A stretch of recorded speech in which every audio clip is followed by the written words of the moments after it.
It's not that I don't want you here. It's something about the way you stare into my eyes. I know that I don't make things clear. Hey, I'm Brian. I'm Rosalind, and this is The Overflow, where we talk about marriage, relationships, things of that nature. Yeah. A little bit of everything, but mostly we share from a space of our overflow. We sharing lessons we're learning, things that we're growing through, overcoming, have overcome. And yeah, that's what we're here to do.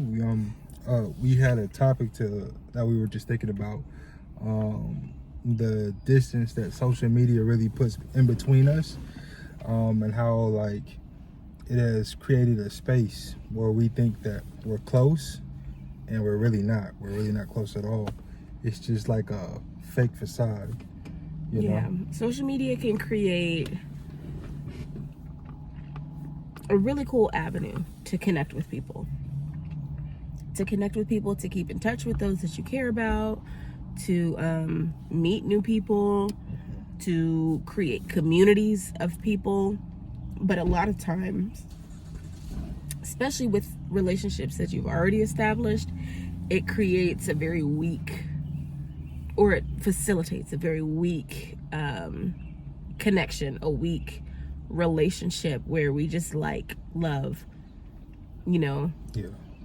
cute comment on things, and we don't really know these people now or like we used to, right? So say I used to be best friends with someone, but now if all we do is a like here, a like there, over years, things have changed so much for me in the past 3-4 years. Yeah. And I'm sure things have changed with a lot of you over the past few years. And if you haven't had conversations, like, I'm a very different person now than I was a handful of years. I set boundaries now. Yeah. I say no. Things like that. And so just the things that you are with somebody as they're growing and learning, as you're keeping an active connection with them, social media doesn't really facilitate. Yeah, I was thinking like, we grew up in like that generation where social media was being introduced, and I think the flaw in it, like you were saying, like creating that space, because you had to actually take the effort of going to somebody's house and talking to them and really calling them. Yeah, really catching up. Like, if you like and comment on somebody's stuff, they're like, okay, well, I know that person's there. It's like a wave, but you're not actually like checking up on each other. You know, I got people I like and I support their stuff, and I might share it, but I'm not actually asking them, hey man, how you doing? Yeah, so I like what you said about, so it's like a wave, right? So remember that friend that was your BFF in middle school. Mm-hmm. Then when y'all got to high school, it was just a wave in the hallway. Yeah. You know what I mean? Like, as you passed each other, you just waved at each other in the hallway. And it's very similar to this. So by the time you graduate high school, you can't honestly say you're still friends if all you do is wave, in the hallway, and you say, oh, we used to be best friends in middle school, but we're not really connected like that anymore. We just see each other and wave. And now you might reestablish a connection and reconnect and click like no time ever passed. Yeah. After that, and you go, okay, so now you're friends again. But to say you're friends, that's my friend, which at our big age now, we know what a friend is and what a friend isn't. Yeah. And yeah, I think it's a good thing to just take stock. Yeah. Every once in a while and realize who you've just been waving at, and do you want to have more than just a wave in the hallway relationship with them? Then do more than just comment on their stuff on social media. Call them or text them, or schedule to meet up with them, because if you value that person and you value your relationship with them, it takes investment of time and energy and space. And think about people who you've been trying to invest in your relationship and they're not returning that energy. They might be okay with just waving at you in the hallway. Yeah, reaching out. Yeah, really reaching out, seeing if Yeah. really people are going to really connect with you. And that gives you an idea like, okay, maybe I need to expand my circle or really minimize my circle. I'm spending all this energy. So I don't know about you, man. Like when somebody send me like a meme video, I feel like a responsibility to send one back. You know, not in the sense of like, not like I don't want to like just be like, oh, that was funny. That person's always sending me like funny stuff, and I ain't got nothing, you know, funny to say back. But I feel like maybe like a little obligated to send something. But It's a never-ending cycle of not conversations, but just sending funny videos. yeah, and then it's just surface level. It's very surface level. So anything that's really going on or really like maybe like bothering you, I don't have that conversation. You know what I'm saying? Or it's not surface level, right? It gives a hint. Yeah. Because I'll receive a video where it's like, oh, when your mental health is failing, but you're just sitting eating cereal. You know, the gif of the cartoon character sitting eating cereal and the house is burning down, you know? And they're like, ha, ha, ha, ha, ha. Me.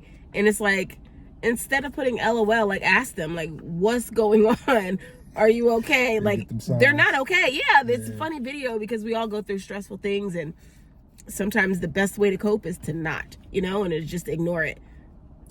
And so they're laughing at their pain, but it's good to check in. Is this an in the moment thing, or is this something you remember how you used to feel? Like, are you going through, is your house burning down right now? Do you need help? So you're reading into I might have some buckets of water I can, you know what I mean? Like, as a friend. So like, it might be, what do you call it? Someone might be calling for help, or like sticking their hand out to see if you'll grab their hand and, you know, help pull them out of where they are. And, you know, everyone do what you have the capacity and space for. You don't have to be, you know, the world's superhero. Yeah. Something I've had to teach myself. But if you value that relationship, do more than just laugh, react, you know? Yeah. Do more than just LOL. Say more. What's going on? Can I pray for you? What, you know what I mean? Like, what's going on? Because even something as simple as, can I pray for you? What do I need to be praying about? Something as simple as that helps keep that bond or that connection stronger than just a wave in the hallway. Because then it could be like more like a hug, and making eye contact and saying, how are you doing? And really caring about that answer, you know? That's different. If you do that every other day in high school, you know, then when you graduate, you can honestly say, oh, my friend, you know, you might not have time to spend outside of school because extracurriculars and life and, you know, distance, whatever. But the person who gives you a hug and looks you in the eyes and say, how are you doing? And it's sincere, and you answer honestly, and then you ask them and they're sincere and they answer honestly, that's more of a sincere connection and bond. And I think social media just helps us be lazy in relationships. Yeah, and it's kind of funny. It does, and there's also like great connections. Yeah. You know, like even like the groups that you've joined, I've known you've met people, and like just social media is what you take it to be, you know? Yeah. But it becomes more than just the social media acquaintance. When you get out of the group, you're into the inboxes, and now you're exchanging numbers, and then you meet up, you know what I mean? And you talk, and you know what I mean? So it's more than just, oh, this person's picture and name is familiar. Yeah. You know, familiarity does not equal friendship. Yes. And I think that's what the problem is. It's the people who you are familiar with. Yeah. That it creates that distance. But people who are just new, you might have like a greater chance of getting to know, you know, because that's what social media has done. It has expanded our world, but it also has like made people who are like we are familiar with like more distant, because hey, I don't got to see you. Like I have went to none of my high school reunions because I have had social media. Like, why? I see you, you see me, you see my family, I see your family. You know, why would I waste my time just going there, and when we're just going to talk about stuff that we've been seeing going on, you know? And, you know, you might be real, you might not be real with me. So, you know, like, it's just going to be like social media. Facts. You know, so like that's the thought behind it. And I think if we are just honest with ourselves and honest with the people around us and saying, hey, okay, like, what's going on, how you doing? And when people have reached out to me and, you know, hey man, like you said, let me pray for you, or hey, what's really going on, or is everything good, those moments do help, you know. And Yeah. it's even, like I said, motivate me to reach out to certain people. But yeah, I agree. We forgot to start with, what are you learning this week? It's been a while since we've recorded an episode, and so we're hey man, we're just doing stuff. We're putting it together. Putting it together. Okay, so what I'm learning this week is take a step. I tend to see the forest and the trees at the same time. I don't know if anyone else has that thing where I see the forest, I see where I want to go, I see the end, and then I see at the same time all the details in the interim, everything between now and then, the forest and the trees. I see it all, right? And so it tends to become overwhelming in a mountain. And the best way to climb a mountain is to take a step at a time. You know, the best way to eat an elephant is one bite at a time. I'm not eating elephants, but I didn't come up with the saying. The best way to eat, you know. Oh, it says what best way to climb a mountain is just one step at a time. One step at a time. Yeah. And so we've had so much going on. And yeah, so from now on, anytime we get a quiet moment to do this, we just will. So sometimes it'll look like this. We're sitting in our car. Yeah. Sometimes we'll be at home with the backdrop and the lighting. Sometimes, I don't know. But we're just moving in obedience. And when God said do, it's not our job to say, but I have to do this first.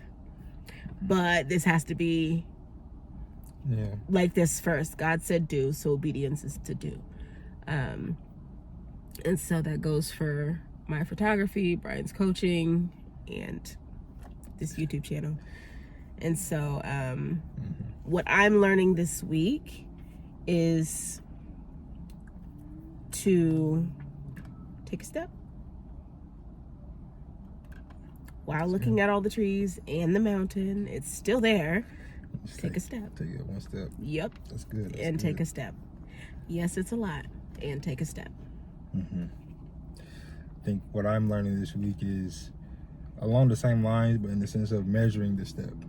Like, don't stop measuring the progress or the work that you are doing in the sense of comparing it to like what you've done before. This is something new. It's a new part of your journey. You know, there is, like you said, there's this big forest or this big mountain, but you're comparing an old mountain or a hill that you've climbed before. And I think this week I'm learning it's not about the making the same kind of strides. It's really just focusing on what you're doing and continuing to develop yourself, not getting stuck. Because we get stuck, I get stuck if I'm comparing myself and I'm like, I know I can do better. I know I can do better than this. I know I've done better. But me thinking that, it's gonna get me stuck and not making steps. So continue to make steps and don't judge that step. Just keep moving. Don't be so focused on making that perfect step or that strong step. You know, before we're going to be running, or even like with social media, like learning that before you run, you gotta crawl. You know, you gotta walk. You gotta learn all those things. So it's with everything that we're doing is not measuring the steps, but just go ahead and, like you said, taking them and not being so harshly judging yourself on it. So it's good. That's what I'm learning. Because I want to be a marathon runner right now. I think everybody wants to look good. You know, everybody wants to look good when they're first starting out, or just in general. You want to look good. Just achieve. Yeah, you want to be successful. You want to look good. But a lot of times, what I've learned, man, it look garbage. You will look back at this another, 5 years, maybe even a year, and be like, whoa, what were we thinking? It looked like what it looked It like. look like what it look like. You know what I'm saying? So you just gotta go with it, you Yeah. know? And I'm saying, man, just anything you start, you're gonna look awkward. You know? And that's what also I got today. I'm doing my meditation is everything looks awkward when it's growing. Like I don't never looked at something like while it's growing, just in any like the beginning stage. And judged it. Yeah, or just being like, oh man, that looks good. You're like, oh, what is? You're trying to question to see what it is. Yeah. You know what I'm saying? Yeah, that's good. So why are you judging yourself? You're growing. You're growing. Boy, when I tell you, Brian and Rosalind are their own harshest critics. Yeah. If we had to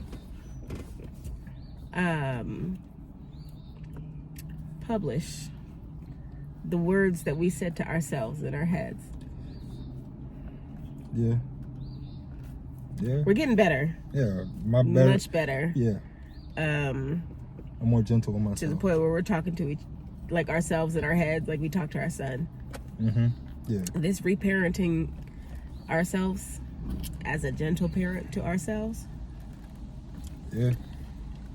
It's intense, but healing. But yeah.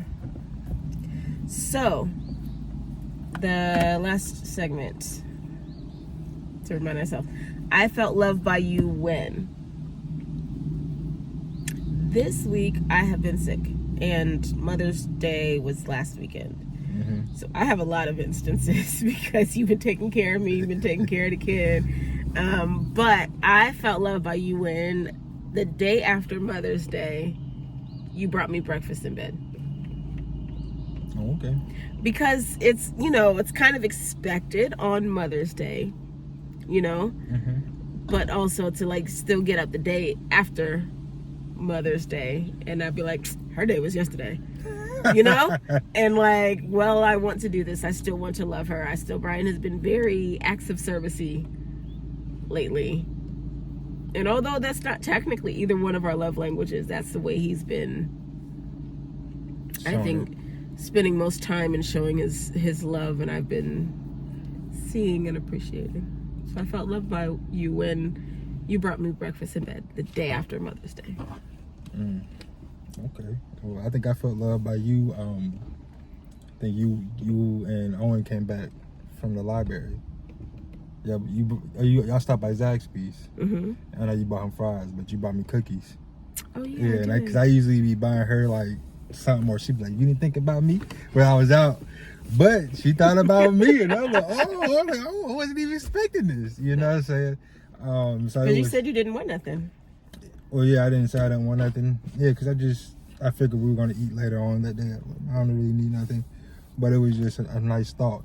You know what I'm saying? It was a nice snack to have, and I appreciated it. Because like I said, usually I'm the one doing that, so it was nice to have that flipped on me like that. We're gonna take that test over. I'm pretty sure your new love language is acts of service. Maybe. You It's should 'cause- sound and act like it. Well, it's just. Well, I still like physical touch. I don't think that's never gonna change. but I think just because I'm doing a lot of serving in a lot of ways, acknowledgement. I think it's still the words, because I still don't. I care for those things to be done for me, but I feel more love like when you do acknowledge what I've been doing. You know what I'm saying? Like even when you said that, I felt more love, because it wasn't the act, but it was more of you expressing how you appreciate it. You know what I'm saying? So, me saying I felt loved by you when you brought me breakfast in bed still feels better than me bringing you the cookies. Yeah, almost, yeah. Almost. In a sense, because I still enjoyed the cookies. You know what I'm saying? But I'm saying like it on the same level, just of like the words and acknowledgement. Mm-hmm. You know what I'm saying? It does feel the same. Okay. But it's always nice still the thought. But that's how I felt loved by you.